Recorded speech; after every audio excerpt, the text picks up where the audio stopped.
Every time I go to watch YouTube, I get an ad for Airbnb. It's like they know I travel or something. They talk about traveling with others and how crowded hotel rooms can be, and while all of that is true, I still sometimes choose hotels. And today I want to kind of walk you guys through my thought process as to why I choose Airbnbs and why I choose hotels and all the factors that go into that decision. And there may be a couple of reasons that you haven't thought of before. Hey guys, I'm Lauren, and I've been to 100 countries and all 7 continents, and I'm not a world nomad. I live here in Michigan with my husband and my son, and I have a normal job and a house and a normal life. Travel is just a huge, huge hobby for me. I travel often and pack well, and created this YouTube channel to help you guys do the same. This video today is obviously some sort of travel help video, but I also review travel essentials like carry-on luggage and backpacks, and I also help you guys pack because I think it's a really important part of travel, and it really helps you enjoy your trip a lot more if you are really well prepared. And I also show you guys a ton of my bucket list trips, including what I am packing, and then also what I learned on my trip and how I would pack differently if I went again. So if that sounds like something that you need and you love to travel as much as I do, then please subscribe to the channel and follow us on Instagram. I have a lot more travel content on there, especially in real time while I am out and about traveling. Okay, so what are the factors that are going to help me decide, am I going to book an Airbnb or am I going to book a hotel? Well, I have to think about who I'm traveling with, the price, the location, convenience, fees, and maintenance. And I'm going to go over all of those in depth to really take you through my thought process. So let's start by talking about who I'm traveling with. Now this one can seem a bit obvious. If I want more than one bedroom or more than one bathroom, I'm likely going to book an Airbnb. If I am going with probably 3 or more people or with my family, an Airbnb is just going to make sense. There's not a lot of hotel rooms out there that have 2 bedrooms, and I'm kind of over the days of traveling with my husband and my teenage son with 1 king bed and a pull-out sofa. And have I done the girls trip where there's 2 queen beds and 4 girls sharing those 2 queen beds? Yes, I have, but at almost 40 years old, I'm kind of over that. So if you are traveling with a group of 3 or more, Airbnb can definitely be an obvious choice, especially if you are traveling with children. If you guys have followed me for a while, you know that I solo travel very, very often, and most of the time I'm going to choose a hotel. But you've also seen me travel with just one other travel partner, and maybe 75% of that time I will choose a hotel also. But whether I'm solo or whether I'm with one other person, a lot of the times it's gonna come down to all of the other factors, especially price. Price is obviously a huge factor when deciding anything about travel.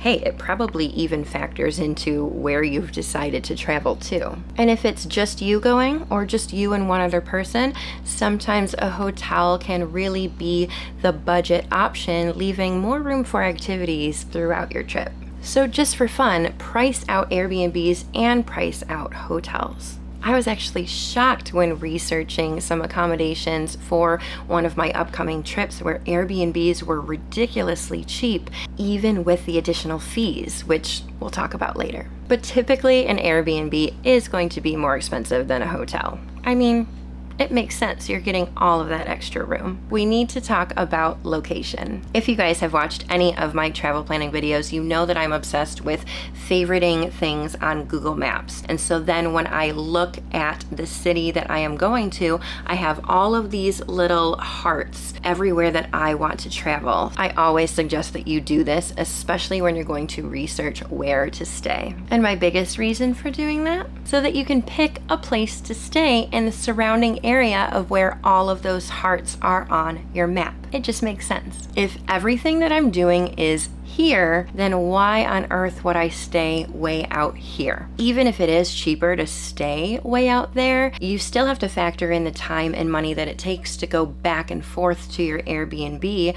while you're going to all of these places that are favorited on your maps day after day. In fact, when Brian and I went to Portland recently for a travel conference, we chose an Airbnb simply because we really like the space. We did spend a little bit more money, but we thought we'd be a little bit more comfortable, and because it was a work expense, we didn't really mind the extra cost. But what we did really mind was that it just wasn't a convenient location. We had to Uber back and forth all the time, and sometimes by the time we got back to our Airbnb, we didn't end up doing a lot of the evening festivities that were scheduled because we really didn't feel like venturing out again. Also, I know a lot of the times that I really want to be able to be within walking distance to a great local coffee shop or a breakfast place or anything like that. Also, if you are going to be booking a lot of day tours that have a pickup or a drop off, an Airbnb sometimes is not ideal for that. A lot of the times they want you to just pick a hotel off of the list. If you're staying in some sort of residential neighborhood, they're probably not going to come pick you up from there, and therefore you will have to walk or Uber or taxi or take a metro to that location in the morning to do that pickup. Stuff can go wrong and you could miss your tour. And if that tour is at 6 or 7 a.m., you'll have to wake up a little bit earlier. The location always has to be convenient. Which brings me to my next factor, convenience. Let me explain. Let's say your flight gets in at 6 a.m. and by the time you go through customs and gather all of your things and make it to your Airbnb, it's 7 a.m. But your check-in isn't until 2 or 3 or even 4. And that's pretty standard for an Airbnb or for a hotel. But a hotel is always going to have baggage storage. You can wheel your carry-on right into the hotel and say, I know I'm really early, I'm sure my room is not available yet, however, can I please drop off my bags and I will come back when my room is ready. They will always say, yes, absolutely, here is a bag tag, and your room should be ready around such and such time. But with an Airbnb, you're not always going to be able to do that. There's been times I have been able to, but it really just depends on if there's any guests there the night before, or the cleaning crew, or if they have storage. The thing you have to do is ask for permission. Hey Airbnb host, my flight gets in at 6 a.m. and I'll probably get to your place around 7, and I know that that is way too early to check in. Do you think I could possibly store my bags? And if not, do you have a nearby solution? They might say yes, they might say no. So typically I don't book an Airbnb unless I arrive around noon or later. Most of the time the guests from the night before are already checked out and there's just a cleaning crew. And at least then we know that you can drop off your bag and that you're not interrupting anybody's vacation. In other terms of convenience, a lot of the times Airbnbs do have a washer and even sometimes a dryer, which can be very nice, especially if you are on a long trip. And if you have a car, whether you're renting a car or whether you are road tripping to your destination, think about parking and research what that is for both an Airbnb and a hotel. If you are staying in some hotel in the heart of a big city, sometimes you can pay $40 to $60 a night for parking,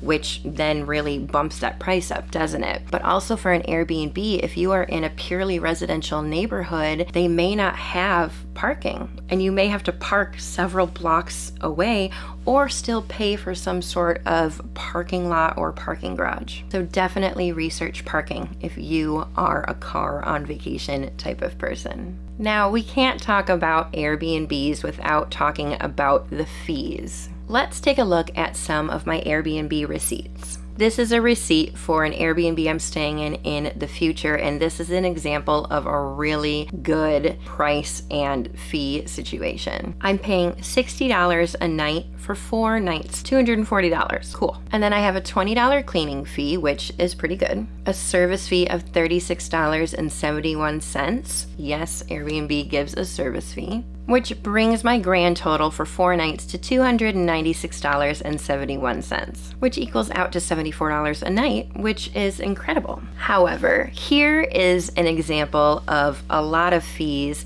where the fees have almost doubled the price of the actual reservation. It's an example from New Orleans when we got Airbnbs for a bunch of people for our wedding. It was only $99 a night for 4 nights, which was a really, really great deal, especially for the beautiful historical home that this was. $396. Perfect. But then you had a $95 cleaning fee, which is really the price of 1 night. Now I have seen a lot worse, but that one was a little bit steep for me. And then there's a $69 service fee, plus an occupancy tax and fee of $52, making the final total $612. And if you remember, it was originally supposed to be $396. It almost doubled just because of those 3 fees. And yes, there can be amenity fees at hotels, but in my experience, that's pretty rare unless you're going to some sort of resort or something like that, which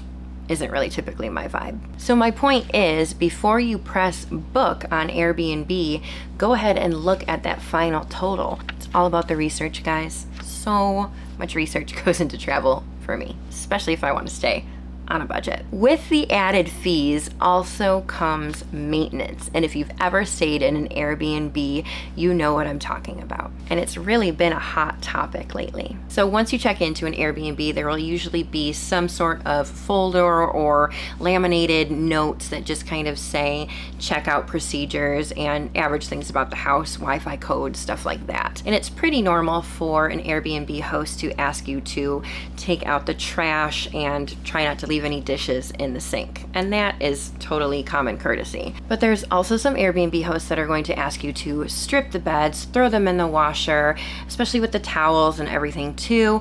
I've even heard requests of people asking you to replace all the toilet paper that you've used and trash bags and things like that. And a lot of the times on my trips, I don't really have time to do stuff like that, especially if I'm leaving at 6 a.m. On a flight, and therefore I have to leave the Airbnb at 3 a.m. I don't really have time to do all of that stuff upon checkout, and therefore I'd rather do a hotel. So my point being, if you don't want any maintenance on your accommodation when you are staying somewhere, then a hotel would be best for you. The housekeeping will come in and make your beds and give you fresh towels and take out your trash every day, give you clean cups, things like that. Nothing is overly complicated with a hotel. So I know that didn't exactly give you an answer like you need to book a hotel or you need to book an Airbnb. My videos are never like that. I really just like to give you all of the different things to think about. Again, if you are traveling with a ton of people, you have a big family, or you're going with multiple families, an Airbnb is going to be absolutely perfect for you. But if you're going by yourself or with a limited amount of people, then really look into all of those other factors. Price, location, convenience, fees, and maintenance. Really think about the type of trip that you're taking and how important all of those are to you, and then book the accommodation that makes the most sense for you and whoever you're traveling with and your vacation plans. Let me know your thoughts down below, whether you prefer a hotel or an Airbnb, or if you have any other factors that go into your decision-making process, because maybe there's something that I haven't thought of and it's really important to you in making your decision. When you leave a comment down below, it can really help out a lot of other viewers. And then also I get to read it, and it helps me really get into the mind of you guys as travelers and not just myself and my travel friends that I'm really used to for the past 9 years. So thank you guys so much for watching. I hope you have an amazing trip wherever you are going next time, and please subscribe for even more travel content, especially if you want to travel often and pack well like I do. I'll see you guys in the next video. Bye! Also, if you heard any noises in the background, it's totally my bulldog that's snoring over there or trying to hop on my lap, so sorry about that. She's so cute though. Look at her.